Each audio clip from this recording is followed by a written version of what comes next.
Saya jelaskan ini Bapak Ibu sekalian, di muka bumi ini ada dua raja yang disebutkan di dalam Al-Quran yang pernah mengaku Tuhan.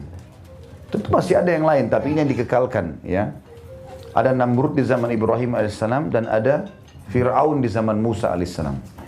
Dua-duanya ini Bapak Ibu sekalian punya kelebihan yang luar biasa. Apa kelebihan dua-duanya?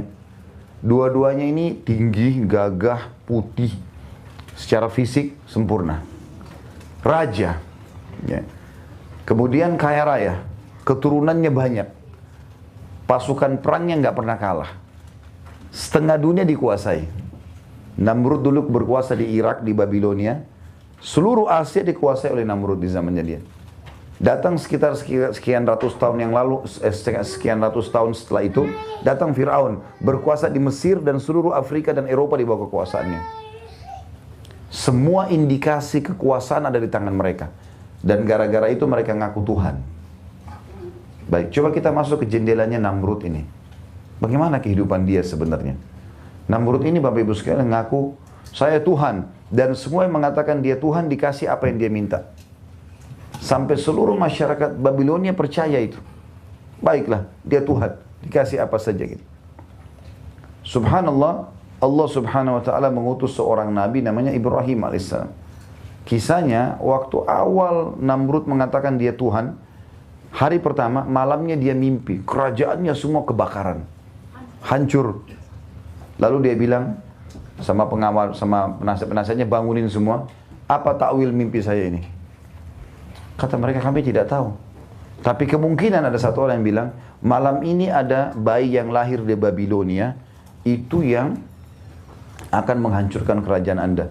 Tiba-tiba Namrud keluarkan satu instruksi Bapak Ibu sekalian yang aneh sekali. Dia bilang semua anak laki-laki yang lahir malam ini bunuh. Maka malam itu pun pasukannya bergerak, ambilin semua anak-anak kecil.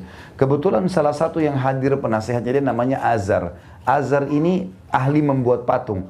Dia ayahnya Ibrahim alaihissalam. Dia tahu kalau istrinya baru melahirkan dan anak laki-laki. Dia segera pulang, dia bilang sama istrinya, selamatkan Ibrahim ke hutan. Namrud sudah keluarkan instruksi aneh.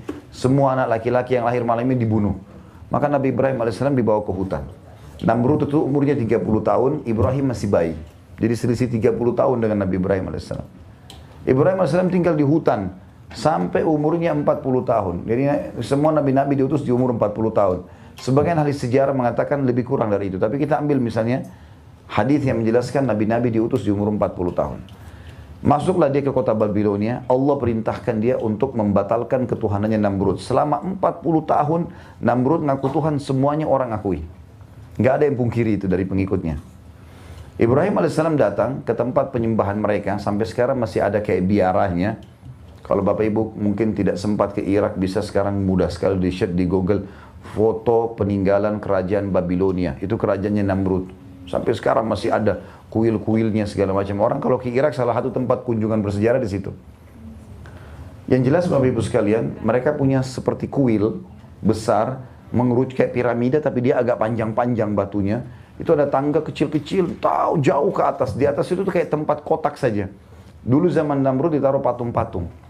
Namrud yang perintahkan, patung matahari, patung dewa lah ya. Mereka macam dewa atau patung ini ada yang ada dewa hujan, ada dewa rezeki, dewa kesehatan, segala macam. Di tengah-tengah tempat itu ada patungnya Namrud. Mereka setiap hari kalau mau dapat rezeki lah, berkah lah segala macam, datang ke istananya Namrud, minta-minta sama Namrud. Kalau tidak sempat, mereka boleh datang ke kuil itu sesuai dengan instruksi Namrud. Mereka tinggal kasih sesajen. Kasih sesajen, maka dari situ mereka boleh minta apa saja. Malam itu, Bapak Ibu sekalian, orang lagi pada semua nyembah-nyembah patung berhala ini. Datanglah Ibrahim alaihissalam ke dalam kuil itu. Dia naik, di kuil ini yang ada yang jaga diistilahkan dengan orang suci. Jadi cuma dia yang boleh ambil sesajen dan dia yang taruh di patung-patung. Orang masyarakat biasa nggak boleh. Kalau masyarakat biasa datang, antar ke sana bisa kualat. Maka orang ketakutan semua untuk antar sesajen langsung kasih ke orang ini, gitu kan. Ibrahim alaihissalam datang untuk membatalkan ketuhanan Namrud. Dia datang langsung naik tangga, dia langsung datangin patung-patung itu. Dan apa Ibrahim lakukan alaihissalam? Orang semua lihat, belum pernah ada orang selain penjaga kuil yang berani dekatin patung. Ngantar sesajen saja itu takut, apalagi kalau datang tanpa sesajen. Ibrahim alaihissalam datang, tidak pakai ngomong banyak, beliau melihat ke patung itu, lalu lihat sesajennya, diambil sedikit sesajennya.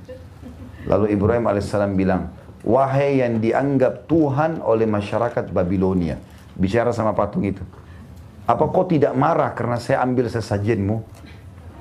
Tentu saja patung tidak akan bicara, ya. Tapi orang-orang selama ini berkeyakinan itu Tuhan. Maka Ibrahim AS melakukan hal lebih besar. Sesajen tadi dilempar ke wajahnya patung itu. Begitu kena, jatuh. Dari belepotan nih patung, maknanya jatuh. Lalu Ibrahim AS bilang lagi, wahai yang dianggap Tuhan oleh masyarakat Babilonia, apa kau tidak marah sama saya gara-gara saya lempar wajahmu? Tentu saja patung tidak akan nyaut kan gitu. Mungkin Bapak Ibu ada yang menganggap lucu ceritanya gitu kan. Tapi bayangkan Bapak Ibu sekalian, di zaman sekarang banyak orang sembah patung itu. Dan kasusnya sama dengan itu. Bahkan tidak sedikit dari orang Islam pun, yang saya katakan tadi belum bertauhid, belum mengisahkan Allah, belum faham, mereka taruh patung di rumahnya. Enggak faham. Untuk apa patung itu? Untuk ngusir setan, atau untuk jaga rumah, untuk seni. Padahal sebenarnya patung ini bahaya sekali. Disembah selain Allah. Dan uniknya penyembah-penyembah patung ini, dia yang pahat, dia yang bentuk matanya, dia yang bentuk warnahi, dia yang berikan nama, dia yang pikul, taruh ke tempatnya, kalau rusak dia yang perbaiki, lalu dipanggil Tuhan. Tapi yang jelas, Ibrahim AS pindah ke patung sebelah, dilakukan yang sama, patung sebelah yang sama, dikelilingi semua kuil itu. Sampai Ibrahim AS pindah ke sebelah kiri. Orang-orang semua saksikan, semua patung ini dihina sama dia. Setelah tiba di sebelah kiri, dari kanan tadi dia putar, kata Ibrahim AS, wahai masyarakat Babilonia, sudah lihat apa yang kalian sembah? Ini patung, nggak ada sama sekali manfaatnya. Ini cuma buatan kalian, kalian yang pahat, kalian yang bentuk, kalian yang warnai, kalian yang berikan nama. Ngapain sembah-sembah ini? Saya ada Tuhan, namanya Allah. Dan kalau kalian mau saya tahu, saya utusannya, saya akan jelaskan. Orang-orang Babilonia sempat diam. Ada satu orang nyeletuk bilang gini, ini Ibrahim orang gila nih, nggak usah dengar. Ngapain dia mau suruh kita pindahkan agama kita dari orang tua kita? Ditinggalkan Ibrahim AS. Ibrahim bilang, sebentar, kalau kalian tidak mau dengar apa yang saya sampaikan tentang Tuhan Allah, saya akan lakukan tipu daya dengan patung-patung kalian. Mereka nggak pedulikan, mereka keluar, Ibrahim tidak pakai tunggu, malam itu juga. Keluar cari kampak, masuk lagi ke kuil. Tinggal penjaga kuil sendiri. Lalu Ibrahim AS pecah-pecahin tuh patung. Kepalanya dipotong, tangannya dipotong, hancur-hancurin. Dan Ibrahim AS mengambil potongan-potongan patung itu, yang Ibrahim tidak hancurkan hanya patungnya Namrud, raja mereka. Ditaruhlah kepala-kepala patung-patung itu, dan kampaknya ditaruh di tangan patungnya Namrud. Berantakan semua di tempat ibadah. Yang penjaga kuil lihat, tapi dia pun punya pemahaman, dia punya dogma atau doktrin dia dalam dirinya, kalau ini Tuhan, kualat nih. Mendekati saja kualat, apalagi menghancurkan. Dia ketakutan. Besok pagi masyarakat Babilonia mau datang sembah Tuhan-Tuhan mereka, dilihat berantakan semua. Mereka bilang, siapa yang buat ini kepada Tuhan kami? Kakak penjaga kuil bilang, ada yang tadi malam tuh, yang anak muda namanya Ibrahim. Dipanggil, hai Ibrahim, apa kau lakukan ini pada Tuhan-Tuhan kami? Dia bilang, kenapa tanya saya? Yang pegang kampak siapa? Kan itu yang di ujung tuh. Patung besar, tanya kalau dia bisa ngomong. Gitu kan. Maka dalam Al-Quran diceritakan mereka pun kembali ke dalam jiwa mereka sendiri. Iya ya, kalau Tuhan pasti bisa bela diri dong. Kok nggak bisa gitu? Maka satu orang bilang, sekarang begini saja, kita laporin Ibrahim ini kepada Tuhan kita terbesar, Namrud. Maka Ibrahim bilang, nggak usah repot-repot, saya yang ke sana. Ibrahim pun pergi ke sana. Nah, ada satu tradisi waktu itu, Namrud ini kalau habis mandi pagi hari, Bapak Ibu sekalian, udah rapi, udah pakai mahkotanya, antara dia sama pengikutnya ada tirai besar. Kalau dia sudah siap, baru tirainya diangkat. Begitu diangkat, semuanya sujud. Wahai Tuhan kami Namrud. Orang berbondong-bondong datang kena. Begitu puji dia, minta apa dikasih. Datanglah Ibrahim AS dengan kelompok-kelompok orang-orang ini rame-rame. Begitu masuk ke dalam istana, begitu diangkat tirai Namrud, semua orang sujud. Kecuali Ibrahim. Ibrahim gak sujud. Namrud kaget, 40 tahun tidak ada yang pernah bantah ketuhanan dia. Dia tanya, kamu ini siapa? Berani benar gak sujud?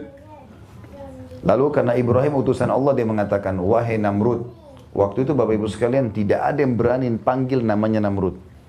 Tuhan Namrud. Nggak ada yang berani panggil Namrud saja. Kalau minimal mereka panggil Raja Namrud.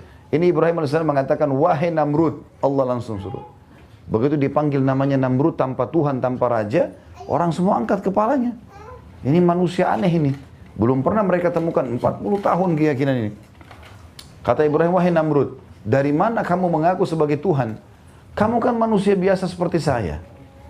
Kamu punya 2 mata, punya 2 kuping, punya 2 telinga. Kamu juga lahir dari rahim seorang wanita. Sama dengan saya.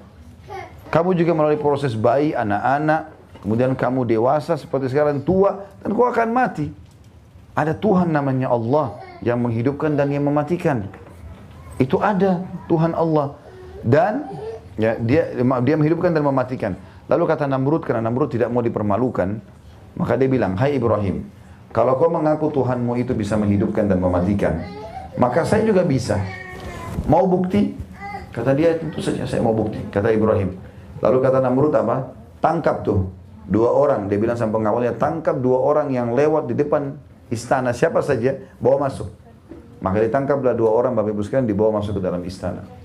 Begitu masuk dalam istana, kata Namrud, bunuh yang satu, biarkan pergi yang satu. Dan kasih apa saja yang dia minta yang satu itu.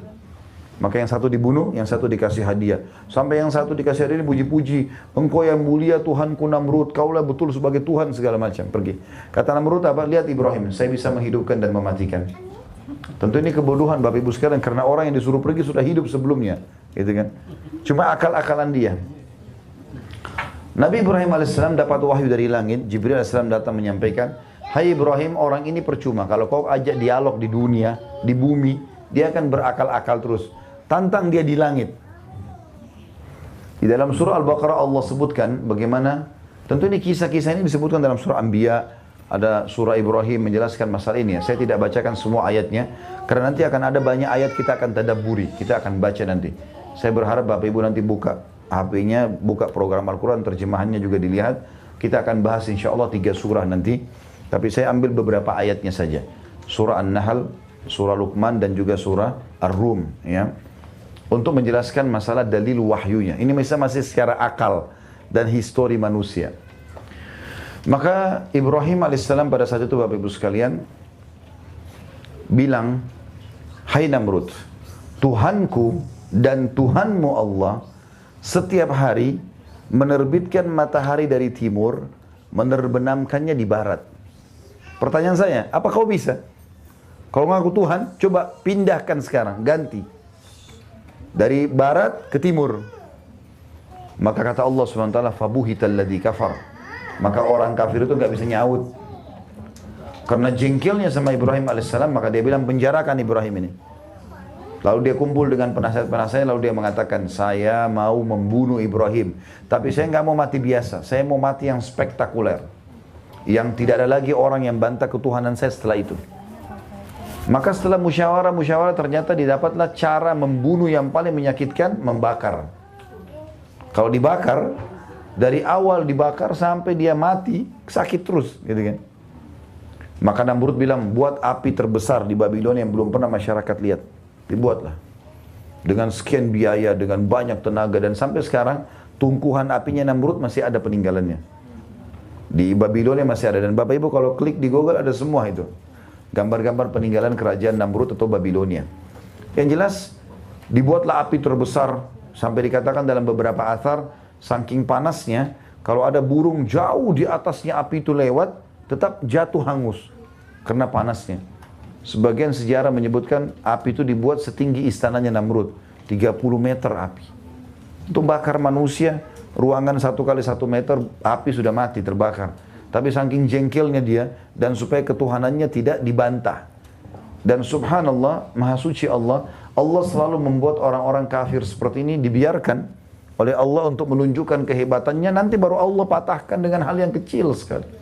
Seperti kita lihat nanti masalah ini. Setelah dibakar, Ibrahim AS dikeluarkan dari penjara, dibuka bajunya, lalu dilempar dari jarak jauh. Mau dibakar ke api. Seluruh masyarakat Babylon dipanggil waktu itu. Sekian juta pasang mata menyaksikan kejadian tersebut. Ibrahim AS dilempar. Atau dilempar, dia berdoa dengan kalimat yang mulia. Dia mengatakan, ya Allah, zat yang aku imani secara gaib. Itu yang aku yakin tapi tidak kelihatan.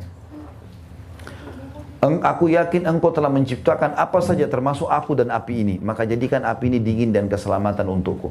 Allah kekalkan dalam Al-Quran. Allah bilang sama api, hai api jadikan dirimu dingin dan keselamatan bagi Ibrahim. Ibrahim masuk ke dalam api. Ada satu kejadian unik di sini. Tidak ada teriakan, tidak ada jeritan, tidak ada suara, tidak ada apa-apa. Sekuat apapun manusia kena api, teriak. Orang kalau cuma digebukin mungkin masih bisa tahan.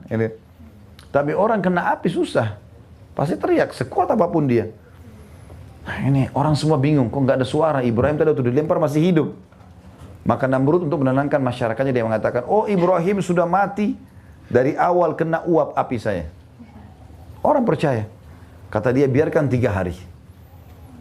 Dan di sekitar api ditaruh prajurit-prajurit pilihan. Kalau Ibrahim mau lari, dorong lagi ke dalam. Saking jengkelnya dia. Selama 3 hari Bapak Ibu sekalian, dibiarkan api tersebut. Setelah 3 hari, Namrud suruh iklankan, panggil semua masyarakat Babilonia, saksikan. Kita lihat debunya Ibrahim. Matikan apinya. Mereka kaget pada saat itu waktu api dimatikan, karena tungkuhannya tinggi. Dari jarak jauh bisa kelihatan. Ibrahim ada duduk di tengah-tengah tungkuhan mereka. Sama sekali nggak terbakar. Namrud bingung, semua orang bingung. Lalu Namrud bilang, oh Ibrahim terbakar kaku di atas tungkuhan saya, karena jari jauh. Tidak terlalu jelas gitu. Waktu itu ada wahyu turun kepada Ibrahim AS. Jibril cuma bilang, hai Ibrahim, Tuhanmu suruh kamu jalan pulang ke rumahmu. Nggak usah buat apa-apa, itu saja. Nggak ngomong, nggak apa, berdiri pulang. Dan banyak nabi-nabi begitu Bapak Ibu sekalian. Diperintahkan sama Allah, mereka pun belum tahu apa yang akan terjadi. Tapi saking patuhnya kerjain. Sama kalau Bapak Ibu ingat kisah Nabi Musa, cambuk tongkatnya di Laut Merah. Nabi Musa belum tahu kalau air itu mau berdiri. Nggak ngerti, lakukan aja. Seperti itulah, nanti apa yang terjadi itu kuasa Allah, seperti itulah. Maka Nabi Ibrahim AS bilang, baik, berdiri. Pas dia berdiri, dia jalan, ternyata ini membantah statementnya Namrud tadi, yang bilang, Ibrahim terbakar kaku di atas tungkuan saya. Hanya dengan berdiri pulang ke rumahnya. Orang-orang juga jadi bilang semua, oh Ibrahim nggak mati. Berarti Tuhannya Ibrahim lebih hebat daripada Tuhan kita. Karena tidak bisa dibakar, dibakar pun tidak bisa. Gara-gara itu Namrud pulang ke istananya Bapak Ibu sekalian, bingung. Apa yang sedang terjadi nih? Dia semalam suntuk gak bisa tidur. Ibrahim ini manusia apa? Artinya sekarang setelah dibakar tidak mempan. Kira-kira kalau ditebas pedang masih mempan gak? Kalau api saja gak mempan, apalagi cuma pedang gitu. Nggak mungkin. Semalam suntuk gak bisa tidur. Besok paginya Allah hinakan Namrud. Allah utus kepada dia lalat. Dalam hadis Bukhari jelaskan, lalat itu datang gangguin dia. Ribut di kepalanya. Jengkel, diusir-usir, pergi lalat itu. Datang lagi. Begitu terus. Teriak-teriak panggil pengawalnya. Hai pengawal, ini lalat, hilangkan. Kira-kira lalat mau dilawan pakai apa? 1000 pedang? Otot yang besar? Nggak bisa. Lalat 1 ekor Allah utus. Datang, setelah Namrud capek, lalatnya masuk di lubang hidungnya. Terus sampai ke otaknya. Dan lalat itu dengan hikmah Allah tinggal 3 hari. Dia mau siksa Ibrahim 3 hari, Allah buat 3 hari begitu. Ini kisah nyata ini. Tiap sehari dia kesakitan, pukul-pukul, nggak makan, nggak minum, pokoknya kesakitan aja. Ya kita bayangkan kadang-kadang air saja nyelip di hidung kita, tersangkut di atas, sudah sakitnya luar biasa. Ini lalatnya di dalam. Setelah 3 hari Bapak Ibu sekalian teriak-teriak kesakitan, Namrud jatuh, mati. Waktu dia mati, orang-orang yang meyakini dia sebagai Tuhan ada di sebelahnya semua. Dan mereka lihat dengan mata mereka lalat itu keluar. Tersebarlah berita, Tuhan kita Namrud mati dibunuh oleh lalat. Bayangkan, orang yang sudah mengaku Tuhan 40 tahun, mati dengan seekor lalat. Kuasa Allah, gitu kan. Nanti kita baca ayat-ayatnya Bapak Ibu sekalian, Allah bilang, janganlah kalian di muka bumi, lihatlah, belajarlah.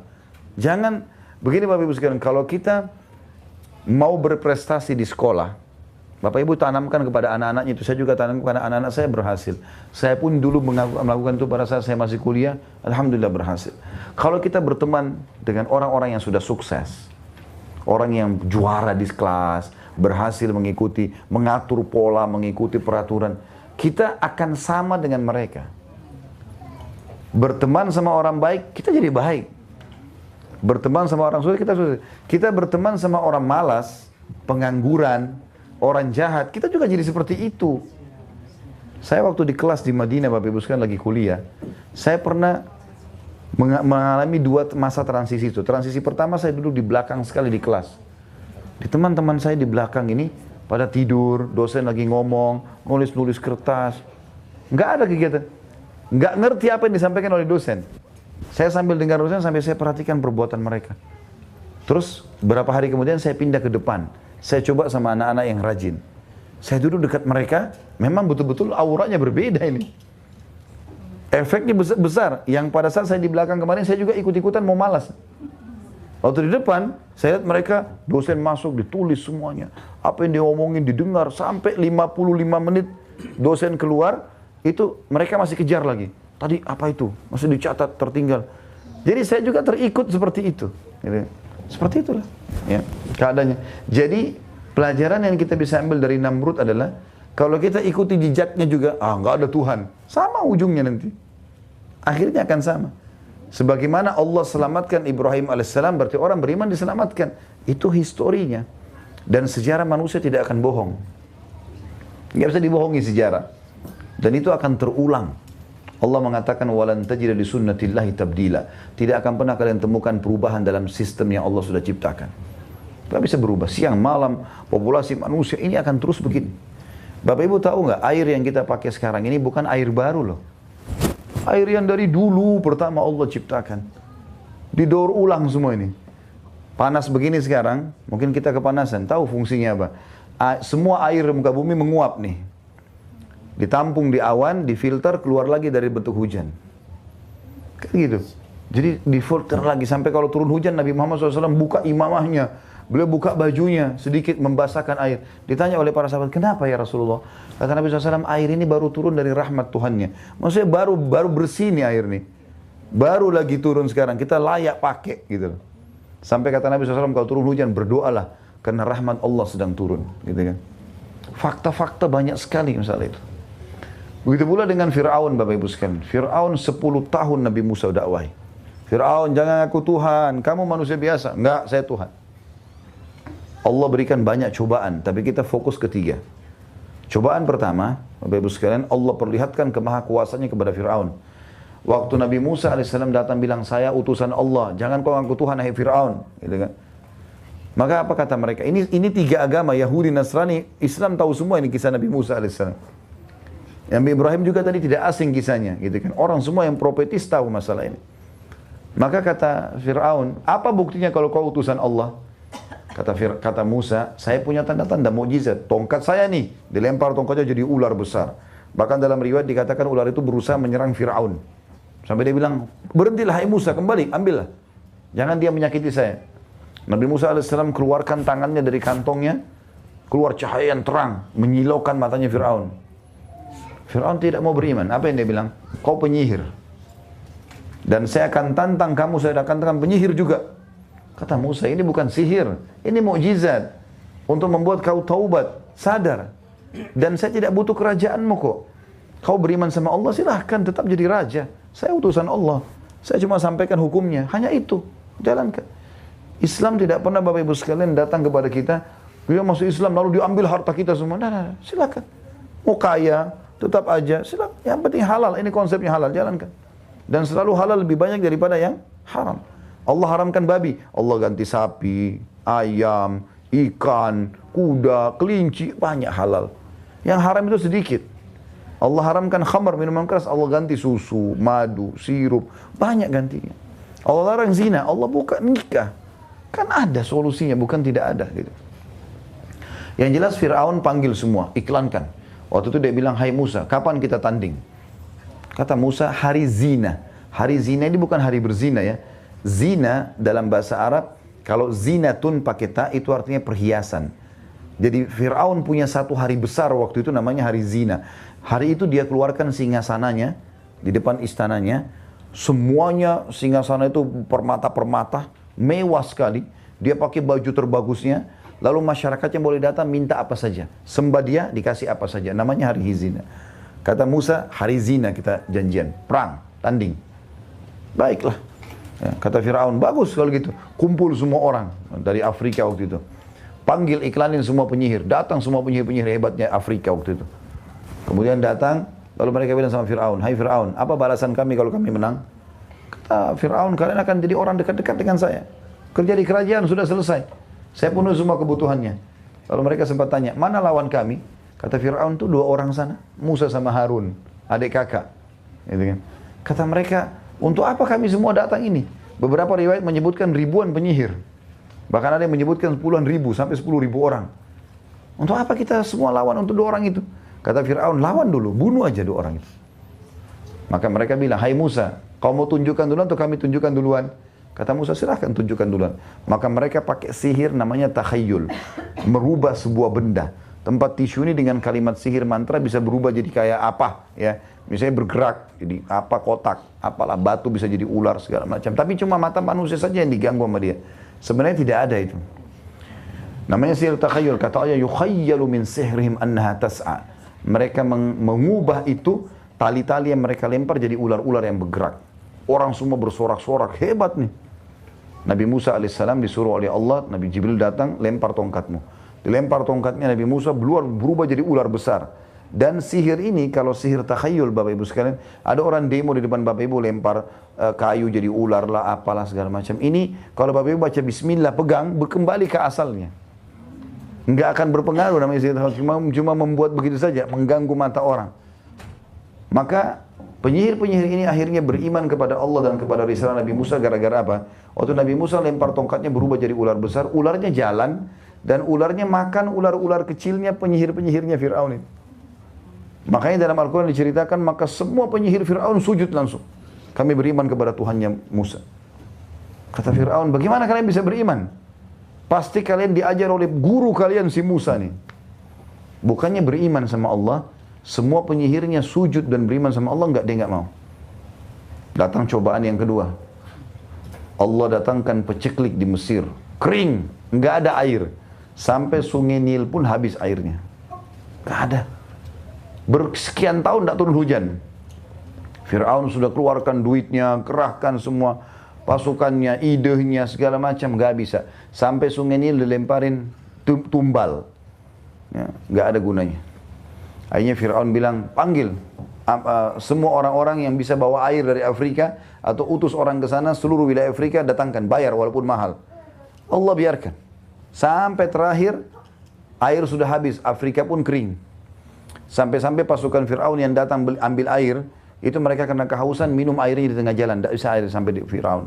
Sampai pengikutnya ada satu orang bilang, penasarannya bawa 1 gelas air. Ini Fir'aun, air terakhir. Setelah ini nggak ada lagi air. Nggak ada lagi air nih. Gitu. Maka Fir'aun bilang, "Cari ide." Coba, nggak ada. Habis ide semua. Semua sudah kita lakukan. Ya, semua pawang, hujan, semua sudah habis. Nggak ada lagi. Nggak ada yang bisa kita buat. Kata mereka, "Ayo." Apa? Kata Fir'aun, "Coba pikirkan." Ada satu orang bilang, "Tinggal satu yang kita belum lakukan." Semua sudah. Tinggal satu. Kata Fir'aun, "Apa itu?" "Anda belum meminta kepada Tuhannya Musa." Tinggal itu saja. Yang lain sudah semua. Maka kata Fir'aun, "Baik, panggil Musa." Musa kebetulan alaihissalam hidup di pinggir kota Kairo, Mesir. Itu sama pengikutnya orang-orang beriman, Bapak Ibu sekalian. Dan di situ, ada sumur, tapi Fir'aun tidak tahu. Untuk orang beriman. Datanglah Musa alaihissalam lalu berkata, "Kenapa Fir'aun?" Dia bilang, "Hai Musa, kau tahu, kau katakan Tuhanmu bisa lakukan apa saja." Kata Musa, "Iya." "Baik, sekarang Mesir lagi ditimpa peceklik, kering, nggak ada air. Minta, kalau Tuhanmu bisa turunkan hujan, minta pada Tuhanmu turun hujan. Kalau turun hujan, saya beriman." Maka Musa AS bilang di depan penasihat-penasihat Fir'aun, "Hai Fir'aun, betul nggak kau ucapkan ini? Apakah kalau Allah Tuhanku dan Tuhanmu menurunkan hujan dari langit, kau akan beriman?" Maka kata Fir'aun, "Tentu saja. Kalau hujan turun dari langit, setelah sekarang tidak tertahan begini, saya pasti beriman." Dan ini semua jadi saksinya nih, penasehatnya. Di depan Fir'aun, Musa angkat tangan mengatakan, "Ya Allah, Tuhan yang telah menahan hujan untuk Mesir." Bahasanya jelas. "Turunkanlah hujan sebagai tanda-tanda kebesaranmu agar Fir'aun dan pengikutnya bisa beriman." Belum Nabi Musa tutup doanya, turun hujan lebat sebulan penuh. Sampai sungai Nil penuh kembali, semuanya subur. Pertanyaan, apa Fir'aun beriman? Ya, tidak. Apa kata Fir'aun? Hati-hati dengan kalimat kufur seperti ini. Dia bilang, "Oh, sudah saatnya hujan turun." Ada orang kadang-kadang begitu. Berobat ke dokter sana sini, terakhir dia berdoa karena sudah tidak sembuh-sembuh. Habis sembuh pun, oh memang obat dokter itu hebat. Sudah beriman belum sama Allah nih? Obat itu cuma penyebab. Sebab kalau Allah mau kita sembuh, dokternya walaupun biasa, obatnya biasa, sembuh. Bahkan minum air hangat pun sembuh. Kalau Allah tidak mau kita sembuh, biar pakai dokter spesialis, mahal segala macam, nggak bakal sembuh. Masalahnya kita belum bertauhid sebenarnya Bapak Ibu sekalian. Kita menjadikan Allah nomor 30. Sekarang dokter ini, dokter itu, resep ini, resep. Sudah mentok, nggak bisa sembuh, baru sholat tahajud. Nah, mestinya kan kita sebelum beraktivitas, berdoa sama Allah. Sebelum keluar rumah, sebelum makan, sebelum tidur, sebelum biologis. Semuanya itu, gitu kan. Maka tentu saja di sini maksudnya adalah kita bertauhid, kembali kepada Allah.